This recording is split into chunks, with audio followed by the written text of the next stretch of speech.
Welcome back to Sold Out Sports Talk on AFR Talk. Roman Gabriel III, your host. It's a big sports weekend, faith, family, and sports style right here on AFR Talk. You can join us, of course, at 8 Eastern every Saturday night, 7 Central. And, of course, we've got the technology to help you if you happen to be out. It's kind of like TiVo and TV. If you're out with the family and maybe you can't catch the show or you got some friends that want to hear the show, just tell them all about our website at afr.net. You simply go to Sold Out Sports Talk on our podcast page and download this program in its entirety to your iPhone or your Droid. So you have an opportunity to listen. Maybe you're out there jogging, you want to hear a little Sold Out Sports Talk, just turn us on and we'll take care of you while you're out there sweating away the oldies, you know what I mean? But we've got a great guest coming in tonight. He's been here before. He's former Indianapolis Colt offensive tackle, drafted in the 4th round. In 1992, he had a career with the Rams, the Colts, and the Oilers. Had an opportunity to play in NFL Europe with the Amsterdam Admirals and the Frankfurt Galaxy. He also has a ministry, and that's why we have him. That's what we're all about. He's out in the schools, public schools, in high schools, junior highs, colleges, giving the message out there, not only about what God has done in his life, but about what he can do in the life of a young person, giving a positive message out there, and we're going to talk more about that. My guest, Shawn Harper. Shawn, great to have you back, man. Hey, good, man. How's everything going down there? Hey, we're having a great time, and always appreciate you making time to come in because we always love to have guys that, well, you know, I've said this before, that we run across a lot of our brethren out there that are professional athletes and former professional athletes that forget that just because you're done playing football doesn't mean that God doesn't want to use you in a great way. And so many guys are pigeonholed out there by, you know, sometimes fans and sometimes in their own mind and sometimes people that they surround themselves that think that their whole life was about what they did for, 3 to 10 years playing professional sports. Well, right. You and I both know that the real life starts after football and that God is using us greatly if we're willing to be used. And you can go to ShawnHarper.org out there and take a look at all Shawn's doing. And I tell you, if you're a principal or you're a teacher or you're a coach or you want to have somebody come out and speak to your young people and give them a powerful message, then you need to have Shawn out to your school or out to your business or wherever you're at, because he does a great job at ShawnHarper.org. So, Shawn, first of all, being a former NFL player like me, a lot of us have been following. I know the fans are tired of talking about this, so I won't spend much time on it, but NFL labor situation looks like we're close to having resolve on this thing between the management and the players.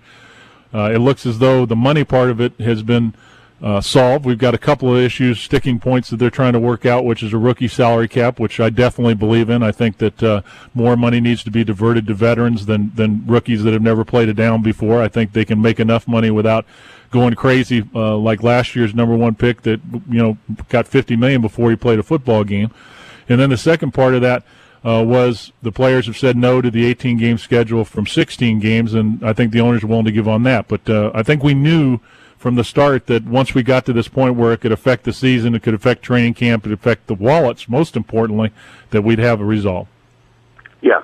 I actually agree with that 100%.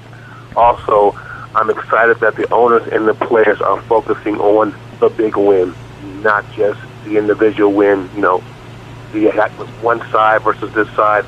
They're looking at, okay, if we win, we both win. If we lose, if one loses, one wins, you know what? Eventually we're both going to lose. So let's just focus on the big win and let's win and let's play the game. And I'm so pumped that I can turn on the TV this fall and watch some football, some real sports. Sorry. Well, my problem is I can only watch so much baseball because I know that nothing really happens till October, so I don't watch a lot of baseball until the playoffs. And then we got some golf, like we've got the British Open going this weekend. I kind of like to watch those major tournaments. But besides those two things, we got a little women's World Cup soccer type of deal going. But besides that stuff, there just isn't a whole lot going on. This is really the kind of the dog days of sports right now. So I'm really looking forward to the Hall of Fame game at the end of the year. Let's hope end of the month. Let's hope that they're going to have that game. And the season coming up. And, we're not without news, though. You and I both know that we're living in a time where tweeting and Facebooking and immediate communication is a great thing if used correctly. But some of these guys in the NFL, I think we need to take away their telephones or take away their ability to communicate, because some of them have forgotten that the things that you say have consequences. And Pittsburgh Steelers All-Pro defensive end, I think we were talking about this off air, but James Harrison spouted off in an article that he hates the commissioner of the NFL, that he considers him a crook and a devil. And I think people are asking, well, why would he say that? Well, let's just remind everybody that last year when we came down with this more stringent rules on leading with the head and late hits, that he was fined 6 figures plus and probably made the poster boy of that new rule. And from what I heard, the commissioner put together a reel of all of his hits, put him in slow motion, and forced him to watch all of those hits. So I think that's one of the reasons why he's torqued off, but his choice of words were definitely regrettable, and then he went on to rip his quarterback and one of his teammates. So as good as this guy is, he's dangerous when it comes to getting close to microphones. You know what? I would honestly consider him as an athlete, but not as a professional. There's a huge difference between individual, who's out there performing on the field, being an athlete, and being a professional. When I played football, I was surrounded by professionals, guys like Jackie Slater. He would come to practice every single day. He would have on he was amazing, Roman. He would have on a suit and tie because he considered everything that he did on the field and off the field has a direct reflection on not a sport, not a game, but a profession. Jackie Slater, I actually watched other players begin to model themselves after that. Second of all, his actual comments were selfish. He wasn't thinking about his teammates. He wasn't thinking about his organization. He wasn't thinking about the game. And I personally, if I sound real passionate about this, I apologize and pray for me. But I personally have a problem with the person who disrespects the game. And that's what I believe happened. Coaches and I agree with you. Coaches fight amongst themselves. Coaches, trust me, but when it comes to game time, I've never seen two coaches go at each other. I've never seen two coaches disrespect each other. When it comes to the game, you keep the game business behind closed doors. And I think you violated that. Former Indianapolis Colts Shawn Harper is our guest. Shawn, a lot of times you have to separate sometimes things that are said in the heat of the moment, but the problem that we have is you and I both know this, when you go into schools and kids look up to these guys, unfortunately, the majority of the players that are out there do care about being professionals. They do care about doing the right thing. But we talk about this in terms of when I go in schools, and I know you do, when you visit with kids, about the consequences of your actions. And even if you're passionate about something, if you get carried away, people can remember not what you said, but how you said it.